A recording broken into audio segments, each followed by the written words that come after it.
And welcome back to the show. Renaissance Youth Center is a not-for-profit organization that's aiming to empower at-risk inner-city youth to fully maximize their potential as productive and responsible members of society. Now, the center offers some dynamic team-building education as well as music and sports programs while instilling the importance of building strong communities. We have now joining us to share more about the event, and we've got the president and CEO of Renaissance Youth Center. We've got Bervin Harris here, and Bervin, glad to have you back, brother, and glad to have you talking about Renaissance. Man, it's good to be back, and it's good to see you, man. It's been a minute. It's been a minute. You know, COVID keeps people away, but we're glad to be back and connected. And so you got a lot of great things going. Your organization has been around for a minute, and you've been doing some great work. But give us a little update as to where you are today.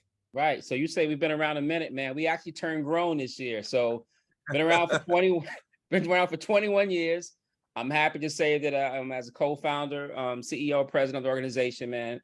We are on fire, bro. This year, you know what? It's funny, man. When you turn grown, you start saying, I want to start doing grown things, right? And you start telling yourself like, hey, man, am I really maximizing my very own potential as an individual, let alone as an organization? So we took some giant steps this year. We just dropped an album project. We're really excited about it. It dropped on August the 6th, the MWAM project. If you can check it out at musicwham.org, or if you can go to renaissanceyouth.org, or on Spotify, you know, all of the other, you know, Amazon, Tidal, all the other streaming platforms. But this project is very different in the sense that it's not Barney music, but we got positive messages, right? So we're talking about everything from gun violence in our community to teenage suicide, to death due to gun violence, the lack of dreams. You know, Daren, it's interesting, man. I go to different shows and we got this song called "Dream with Me," and I walk around with this microphone in the audience, and I say, "What are your dreams?" And I'm asking even adults, and it's like, I want to graduate, or I want to, or I just want to see tomorrow, and those aren't dreams. And I like to define a dream as something, man, when you tell someone, it's almost laughable, right? Like if I ask you, what's your dream, man?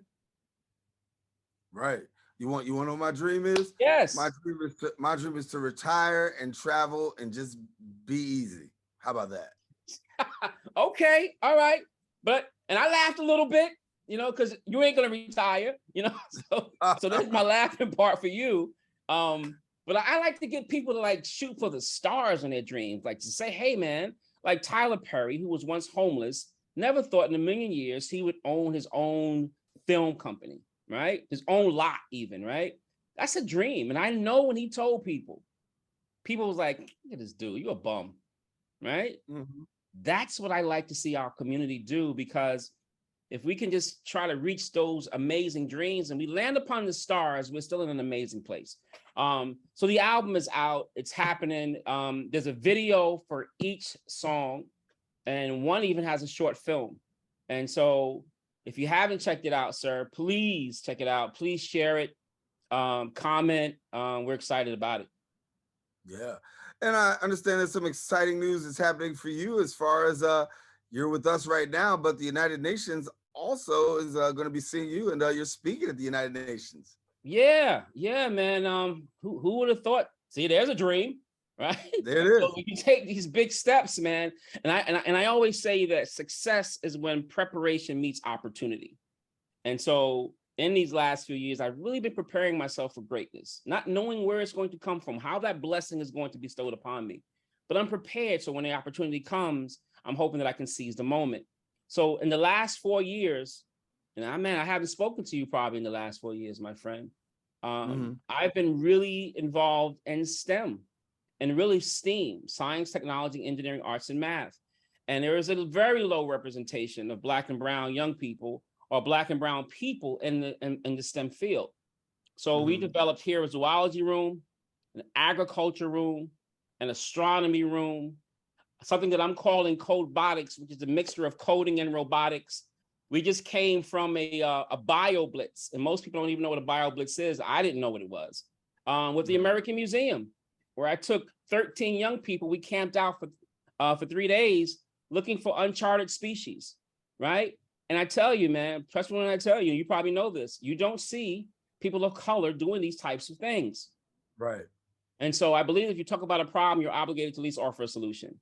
And so we built these amazing rooms. And so now we've gotten the attention even of the UN to say, hey, what's going on over there in the South Bronx on 3rd Avenue between 167th and 168th Street? And we love what's happening. And we want him to come and tell the world of how he's getting young people involved in STEM. And if I had more time, I'd spend more time talking about all the things. But check out the website, renaissanceyouth.org. Come by and visit, because no matter what I tell you, you won't believe it. You got to see it. I swear, you got to see it.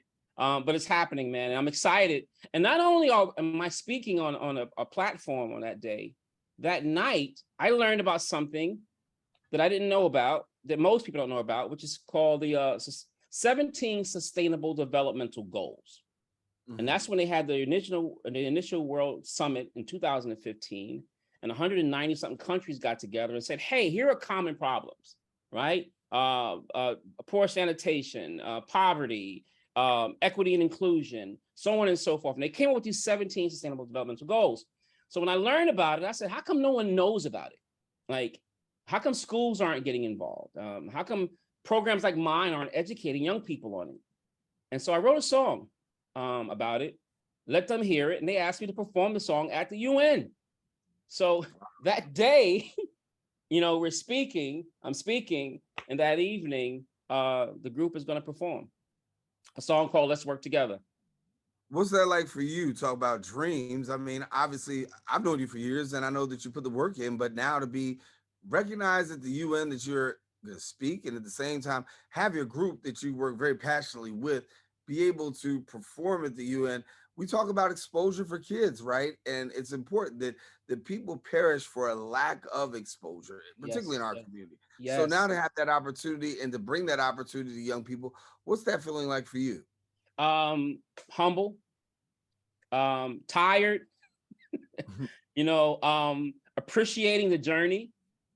And I think the longer we stay on the journey, the longer you do this, the more you realize that you don't know, the more you realize what you should be doing, the more you look back in retrospect and say what I should have done. And so, so when opportunities like this happen, it's like, it's a humbling experience, and you're always questioning, like, man, how could I even maximize this even the more? Because our young people deserve so much more, man. And I've always had faith in the young community, and basically, and mainly the inner city community. And what I'm learning is that what we give them is nothing. It's like, and I'm not going to disrespect any other school system or Department of Health or whatever, that's not what this call is about. But we give them chicken feed and expect them to grow up and be strong, independent, young individuals. And it's not going to happen feeding them chicken feed. And so when you talk about something as specific as robotics, then you got to give them robots. You have to give them educated individuals, instructors who know about coding, who know about hardware robotics. Where is that coming from? Where are those funds coming from? So one of the things I've noticed is that so many of our schools and programs, we say we do these things, but we don't really do these things. And the sad part is our young people walk away thinking that they do these things because they were told that they do these things. Does that make sense? Hey, I was told that I do robotics because I can take this marker and I can draw on this piece of paper, and there's a coding outline that allows this little robot to follow that paper. Okay, so what's the code? What's the language that you're using? How is that robot made? None of these things. But then when you get out of your little fishbowl of the inner city and you go somewhere else, you realize, man, I was robbed. I don't know anything. I'm just a little chicken, because all I received was chicken feed. And so I want to change that and not do quantity programming, but do quality, because our young people deserve that and some. Yeah. So if I got a parent out there that wants to get their young person connected, what do they do? Absolutely. Call 718-450-3466. Ask about what you're interested in doing. We do a lot here. I've relinquished the sports program for right now. because I'm so heavily involved with the STEM. And as we know, there's an issue with trying to get staffing all across the country. This is nothing unique. And so the call is not just for parents and kids, but also if you're interested in doing this kind of work, if you have a talent that can help a young person with their independent living skills, anything from financial literacy, to the STEM. I have 18 music instructors. We're currently now doing 4,000 kids a week in 27 different schools doing music programs. That means I need instruments. That means I need instructors, right? If you're interested in any of these things, please reach out. I have a recidivism program for those who are formerly incarcerated, trying to navigate through life. Can we get mentors for them? Can we get more jobs for them, right? Can we get a shall be for them? Can we get them to dream, right? So if this is you and I'm talking to you, please, you also give a call or check out the website, renaissanceyouth.org, renaissanceyouth.org, RENAISSANCE youth.org. All right, well, we got to leave it there, Bervin, but I'm glad to see. Congratulations again on the success. There are people who you meet and you can see them consistently climb the ladder. And I can say when that happens, I can look at you and say, you're one of those people that are doing it and continue to do it. So thank you, brother, for being with us, and much success to you too. Much success. Thank you, my brother. And thank you for being with us, because you've been doing this a long time and with a high level of quality. So when I know I'm going to be on your show, I know I got to have my game right. I got to come correct, right? No, That's right. I thank you, man. It's been great. Bervin Harris, our guest here, want to let you know that if you want more information, this is what you're going to do. You're going to reach them at their website, renaissanceyouth.org, and then also go to Facebook and also on Instagram at Renaissance Youth Center. Yes. Don't go anywhere. We got more show coming up. We'll be right back. Amazing.